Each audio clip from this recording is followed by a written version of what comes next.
보실 오늘 하늘 말씀은 우리 마태복음 12장입니다. 우리 15절부터 21절 말씀으로 공부하겠습니다. 마태복음 12장 15절부터 21절입니다. 예수께서 하시고 거기를 떠나가시니 많은 사람이 따르는지라. 예수께서 그들의 병을 다 고치시고 자기를 나타내지 말라 경고하셨으니 이는 선지자 이사야를 통하여 말씀하신 바 보라 내가 택한 종 곧 내 마음에 기뻐하는 바 내가 사랑하는 자로다. 내가 내 영을 그에게 줄 터이니 그가 심판을 이방에 알게 하리라. 그는 다투지도 아니하며 들레지도 아니하리니 아무도 길에서 그 소리를 듣지 못하리라. 상한 갈대를 꺾지 아니하며 꺼져가는 심지를 끄지 아니하기를 심판하여 이길 때까지 하리니 또한 이방들이 그의 이름을 바라리라 함을 이루려 하심이니라. 아멘. 할렐루야. 본문의 말씀 속에서 보면 예수님의 성품이 또 어떤 모습인지를 우리가 발견할 수 있습니다. 사실 본문의 말씀은 이사야 42장 3절에 메시아에 대한 예언에 대한 말씀을 다시 한번 인용한 그런 말씀이죠. 이사야 42장 3절을 보면 상한 갈대를 꺾지 아니하며 꺼져가는 등불을 끄지 아니하고 진실로 정의를 시행할 것이다. 그렇게 말씀하고 있습니다.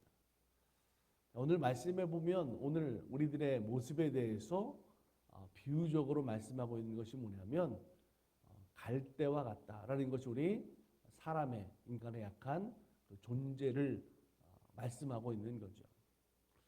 사람이 사실 강한 것 같지만 약한 것을 더 많이 가지고 있는 것이 우리 인간입니다. 특별히 인간의 생명이 강하지 못하기 때문에 인간의 인생을 이야기하는 많은 사람들이 결국 인생은 무상하다라고 하는 많은 말들로 인생을 정리하는 걸 볼 수가 있어요. 본문에서 인생을 이렇게 갈대로 비유하고 있는데 그런 인생의 또 갈대와 같은 모습이 되는 이유는 이 갈대가 바람이 불면 이리저리 휘청거리고 잘 꺾여지죠. 환경에 따라 약하게 그 모습을 보여주고 있기 때문에 그래요. 사람도 마찬가지죠. 어떤 자연의 재해라든지 어떤 질병, 전쟁, 그런 환경과 상황, 어려운 일을 만나게 되면 육체가 상하게 되고 사람의 마음의 심령들이 깨어지는 그런 모습을 경험하게 됩니다. 그래서 누구나 그때는 상한 갈대와 같은 그런 약함을 가지게 된다라고 하는 거죠. 우리 주변을 돌아보면 많은 사람들이 여러분 겉으로는 평온한 것 같지만 그 속을 사실 알고 보면 모든 사람들이 다 상처가 있는 아픔이 있는 삶을 살아가고 있다라는 것을 우리가 알 수가 있습니다. 영적으로 보면 사실은 더 심각한 그런 상황과 모습들이 참 많이 있죠. 그리스도인들의 생활의 삶을 통해서 보면 사실 우리가 믿음으로 산다라고 하는 것이 하나님의 말씀으로 우리가 살아야 되는 거잖아요. 그런데 우리가 세상에 나아가서 하나님의 말씀을 적용해서 하나님의 말씀을 가지고 산다라고 하는 것이 쉽지 않습니다. 어려운 일이죠. 특별히 믿음을 지키는 것이 쉽지 않아요. 주변에 많은 유혹도 있고 또 시험도 있기 때문에 그렇죠. 세상에서 영적인 것을 온전하게 우리가 지키고 살아간다라는 것이 만만하지 않습니다. 어렵습니다. 그러다 보니까 영적으로 우리들의 모습들이 다 상한 갈대와 같은 그런 약함들이 모두가 가지고 있는 연약함의 문제다라고 하는 거죠. 여러분 세상은 어떻습니까? 상해버리면 또 약하면 돌보지 않고 또 약하면 그냥 밟아버리죠. 죽으라고 내둡니다. 이게 사회죠. 지금 우리가 살아가고 있는 사회의 모습을 보면 힘을 잃고 낙오한 사람들에 대해서 여러분 힘을 써주지 않아요. 그러지 않으려고 사실은 버려지지 않으려고 많은 사람들이 안간힘을 쓰면서 사실은 살아가고 있는 게 우리가 실제 살아가고 있는 거죠. 사회를 깊숙이 들여다보면 냉혹한 현실들이 너무나 많이 있다라는 것을 우리가 잘 알게 됩니다. 오늘 성경을 통해서 보면 그런 오늘 우리들에게 하나님이 행하신 일, 이루신 일이 있잖아요. 메시아를 보내시고 예수 그리스도를 통해서 그런 상한 갈대를 꺾지 않으시고 그런 갈대와 같은 그런 상한 심령들을 회복시켜 주시는 것이 하나님의 은혜이고 그리스도의 사명이다라고 말씀하고 있습니다. 그래서 오늘 말씀에 예수님은 그 사명을 이루시는 모습을 통해서 행하셨던 것이 뭐냐면 가는 곳마다 그렇게 상처 입은 사람들, 그 영혼들을 고쳐주시는 일에 힘쓴 모습을 우리가 발견할 수 있어요. 자, 지금 오늘 본문으로 읽었던 말씀에 보면 그런 예수님이 행하시는 그런 일들에 대해서 사실 바리새인들이 많이 방해하고 반대를 하죠. 그럼에도 불구하고 예수님이 행하시는 그런 일들을 보면 손 마른 자를 불쌍히 여겨서 고쳐주시고 문둥병자들을 깨끗하게 하고 중풍병자를 일으키게 하고 소경을 보게 하고 절름발이를 걷게 예수님이 만드시죠. 예수님은 마음에 상처 입은 자들 그들을 고치고 치료하는 일에 그 사명의 일들을 열심히 감당하십니다. 그러면서 뭐라고 말씀하십니까? 수고하고 무거운 짐진 자들아 다 내게로 오라 내가 너희를 쉬게 하리라 라고 말씀하십니다. 여러분 마음이 상한 사람을 불러서 상처를 고쳐주시는 그 일에 예수님이 열심히 하셨어요. 울고 있는 사람과 함께 같이 울어주셨어요. 슬픔을 당한 사람들의 마음을 위로하여 주셨는 줄로 믿습니다. 오늘 말씀의 그런 모든 일들에 대해서 죄로 상한 인간을 갈대와 같은 모습을 꺾지 않으시고 회복하여 주시고 후원하여 주신 것이 예수님의 사역이었다라는 것을 우리들에게 알게 하고 있는 거죠. 사랑하는 여러분, 오늘 우리들도 믿음으로 산다라고 하는 것이 어떤 의미인지를 다시 한번 생각해 봤으면 좋겠습니다. 믿음으로 살아가는 삶은 오늘 우리가 서로를 돌보고 사랑하는 거죠. 우리가 함께하는 일들을 통해서 예수 그리스도의 제자된 삶을 살아가는 것이 오늘 우리가 믿음으로 살아가는 주님 닮아가는 삶의 모습이 되는 줄로 믿습니다. 성경을 보면 예수님이 어느 이른 아침에 디베랴 바닷가에서 7 제자에게 나타나시죠. 그 나타난 기록을 요한복음 마지막 장에 기록하고 있는 걸 볼 수가 있어요. 자, 그때 베드로가 다른 제자들과 함께 밤새도록 고기를 잡으려고 애쓰고 있습니다. 한 마리도 못 잡죠. 그래서 다 포기하고 이제 돌아오는데 어떤 분이 나타나서 그물 오른편으로 배 오른편으로 그물을 던져라 그러는 거죠. 그 말을 듣고 진짜 배 오른편으로 그물을 던졌어요.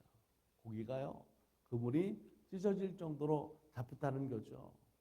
예수님의 제자들이 알았어요. 우리가 말씀하신 분 예수님이다. 예수님 있는 곳으로 갑니다. 그때 베드로도 같이 가죠. 자, 예수님이 잡혀서 고난당하시고 죽으시는 그 현장 속에 베드로가 있었고 베드로는 주님을 모른다고 그렇죠? 욕하고 저주하기까지 하면서 부인했습니다. 나는 끝까지 예수님과 함께 하겠다고 장담했던 큰 소리 쳤던 베드로는 정작 자기가 말한 대로 하지 못하고 오히려 예수님을 그렇게 3번씩이나 부인하잖아요. 자, 그런 실수를 한 베드로 예수님을 다시 만나는 어떻습니까? 볼 면목이 없는 거예요. 풀이 죽어 있을 수밖에 없어요. 딴 때 같으면 앞에 나서서 막 먼저 그렇죠? 제일 먼저 아마 예수님 옆에 서서 우리말로 하면 뭐 설치고 막 옆에서 막 제일 먼저 드러나고 그런 게 베드로였을 텐데 베드로가 어떤 모습이 된 겁니까? 오늘 말씀에 있는 것처럼 그가 상한 갈대 같은 모습이 된 거죠. 자, 그런 베드로에게 예수님이 다른 걸로 물어보지 않아요. 너 믿음이 있는 놈이야? 너 의리가 있는 놈이야? 뭐 이런 식으로 예수님이 묻지 않으십니다. 베드로에게 뭐라고 말씀하십니까? 시몬아, 내가 나를 사랑하느냐? 너 나 사랑하냐? 라고 묻는 거죠. 베드로에게 지금 다른 것이 다 부족하고 없어지고 약해진 그런 모습이지만 그래도 여전히 그 마음속에 어떤 것이 있었을까요? 예수님을 사랑하는 마음이 남아 있었던 거죠. 예수님은 그걸 아셨어요. 베드로가 그 상황 때문에, 환경 때문에 예수님을 부인했던, 그래서 그것 때문에 면목 없는 베드로. 그런데 그럼에도 불구하고 예수님이 사랑하는 마음이 그에게 있던 걸 예수님은 아시는 거예요. 상한 갈대 같은 그 베드로의 마음을 예수님이 아셨어요. 그리고 베드로에게 너 나 사랑하냐? 베드로는 3번씩 질문하시는 예수님의 말씀에 네, 내가 주님을 사랑합니다. 제가 주님 사랑하는 거 아시잖아요. 예수님 그런 베드로에게 내 양을 먹여라, 내 양을 쳐라 말씀하시는 거죠. 상한 갈대 같지만 그것을 꺾어버리는 것이 아니라 예수님은 회복시키시고 그에게 귀한 사명을 다시 맡기신 거예요. 여러분, 그런 베드로가 어떻게 됐습니까? 회복돼요. 오순절 아침에 그는 사람들에게 나아가서 많은 사람들에게 예수님이 전한 천국 복음을 전합니다. 그들을 회개시켜요. 3,000명이 회개하는 놀라운 역사가 일어나죠. 여러분, 이게 주님이 행하시는 일인 줄로 믿습니다. 지금도 보세요. 오늘 우리가 살아가고 있는 삶의 모습 속에 수많은 가난함이 있어요. 또 실패도 있죠. 병들고 슬퍼하고 고민하는 우리 마음에 상한 모습들이 얼마나 많이 있습니까? 그런데 오늘 우리를 주님이 부르시는 거예요. 그리고 우리의 죄를 사해 주시고 회복시켜 주시고 저처럼 하나님 나라의 길꾼을 삼아 주시고 여러분들처럼 하나님의 자녀를 삼아 주셔서 지금도 하나님의 나라를 소망하며 살도록 우리에게 은혜를 구원을 허락해 주시는 주님 되심을 믿으시기 바랍니다. 작은 그런 티끌 같은 작은 불씨 같은 그런 모습이지만 그런 믿음이지만 그것을 통해서 다시 새롭게 하시는 것이 주님의 은혜이고 능력이었다라고 하는 거죠. 성경에 이런 이야기가 있어요. 예수님이 여리고성에 살던 삭개오라는 사람을 만납니다. 그는 그 당시 그 지역의 세리장으로 악명을 떨치던 유명한 사람이었습니다. 그는 우리로 치면 매국노죠, 친일파 뭐 그런 거예요. 같은 민족 유대 사람들에게 무거운 세금을 부과해서 이방 사람, 로마 사람들에게 그걸 바치는 거죠. 그 과정에서 불의한 일을 행합니다. 더 많은 세금을 붙여서 자기의 이익을 챙기는 그리고 권세에 권력에 아부하는 사람의 대표적인 사람이 바로 이 삭개오라는 사람이죠. 그에게 어떤 소망이 있었겠습니까? 사람들이 다 싫어합니다. 그런데 그가 예수님이 지나가신다, 예수님이 오신다라는 말을 듣고 그도 예수님을 만나려고 그 거리에 나왔어요. 왜 나왔겠습니까? 그의 마음에도 작은 불씨 같은 믿음이 있었던 거예요. 나도 주님을 보고 싶은데, 만나고 싶은데. 키가 작은 삭개오, 많은 사람들이 가로막고 있어 볼 수 없잖아요. 보고 싶은 간절한 그런 마음에 우리가 흔히 얘기하는 대로 뽕나무 위에 올라갔다 그러죠. 거기서 예수님을 이렇게 보고 있었던 겁니다. 예수님은 그런 삭개오의 작은 그런 티끌 같은 믿음, 그의 마음 꺼져가는 그 모습을 그는 보셨어요. 다깨오게 다가가죠. 그리고 내가 오늘 너와 함께 하겠다고 예수님 말씀하시고, 예수님과 함께 했던 그 삭개오는 회복됐어요. 변화됐어요. 예수님이 말씀하신 대로 그도 아브라함의 자녀로 회복된 심령의 마음이 됐어요. 그 다음날 삭개오가 뭐라고 결단하고 말합니까? 그동안 내가 토색한 것 4배로 갚겠습니다. 내 재산의 반을 팔아서 가난한 사람들에게 주겠습니다. 이게 무슨 말입니까? 이전에는 내가 돈이 전부였어요. 그런데 이제는 뭐예요? 하나님의 자녀로 살길 원합니다. 그런 믿음의 결단이고 고백인 줄로 믿습니다. 사랑하는 여러분, 주님은 오늘 우리들의 모습이 상한 갈대와 같은, 그리고 작은 불씨 꺼져가는 약한 믿음의 모습일지라도 오늘 우리들에게 찾아오시고 함께 하시는 주님 되심을 믿으시기 바랍니다. 그 주님을 우리가 바라보는 믿음이 되어야 돼요. 나는 약하다고, 나는 지금 힘이 없다고, 나는 믿음이 작다고 우리가 낙심할 것이 아니라 오늘 내가 가지고 있는 그 작은 믿음, 정말 부족하고 보잘것없는 오늘 우리들의 마음과 우리의 삶의 모습일지라도 내가 주님께로 더 가까이 나가기만 하면 돼요. 주님을 만나기 위해서 힘쓰고 애쓰면 돼요. 기도에 더 힘쓰세요. 하나님의 말씀을 알게 조금 더 힘쓰세요. 주님 앞으로 좀 더 나가세요. 그리고 주님 우리를 만나 주실 줄로 믿습니다. 함께 하실 줄로 믿습니다. 상한 갈대를 꺾지 않으시는 주님. 주님은 우리의 작은 믿음, 주님을 만나고자 하는 그 믿음, 그것을 통해서 사용하시는 거예요. 붙잡아 주시는 거예요. 다시 일으켜 세워 주시는 거예요. 그래서 역전시켜 나가는 거죠. 오히려 다른 사람들에게 그 복음의 빛, 생명의 빛으로 영향력을 끼칠 수 있는 큰 믿음의 일꾼으로 주님이 삼아주시는 줄로 믿습니다. 그게 주님이 지금 하시는 일이에요.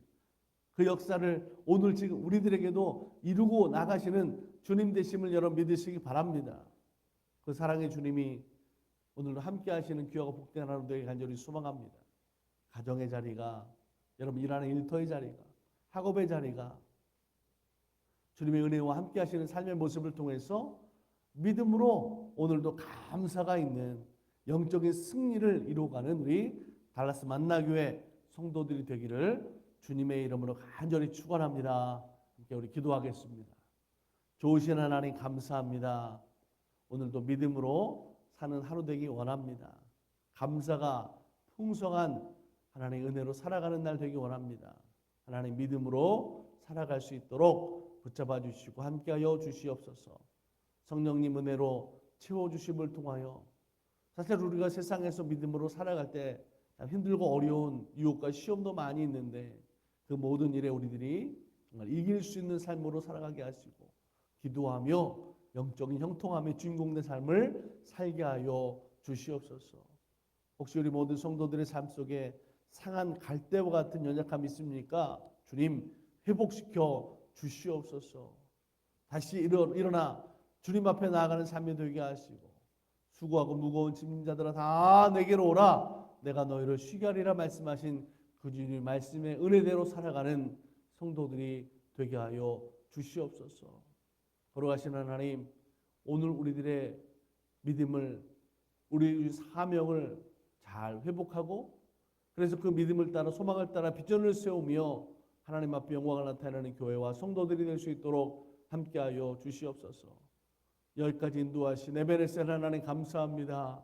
하나님 소망을 가지고 비전을 가지고 나갈 때에 교회가 하나님의 일을 감당하는 선교적 사명을 감당하는 교회 되게 하시고 성도들도 이민생활 가운데 힘들고 어려운 모습들이 많이 있지만 그 작은 믿음으로 하고 낙심하는 것이 아니라 주님께 나갈 때에 주님 돌봐주심을 통하여 날마다의 삶 속에 할렐루야 찬양하는 우리 만나교회 성도들 할 수 있도록 역사하여 주시옵소서. 주님 오늘도 강건하게 하여 주시고 우리가 살아가는 삶의 모습 속에 세상의 복음의 빛으로 빛되고 소금된 삶으로 살아갈 수 있도록 인도하여 주시옵소서. 지혜로 명철로 능력으로 함께하여 주시고 사명과 직분을 감당하는 충성하는 모든 일 속에 하나님의 영광에 있는 삶으로 살아가는 우리들 되게 하여 주시옵소서. 오늘로 주님 모든 자리 가운데 동행하시는 주님 되심을 믿습니다. 믿음으로 살아가는 삶의 모습들마다 주여 은혜로 충만하게 채워 주시옵소서. 돌보시고 함께 하심을 믿고 우리를 구원하신 예수님의 이름으로 감사하고 축복하며 기도드립니다. 아멘.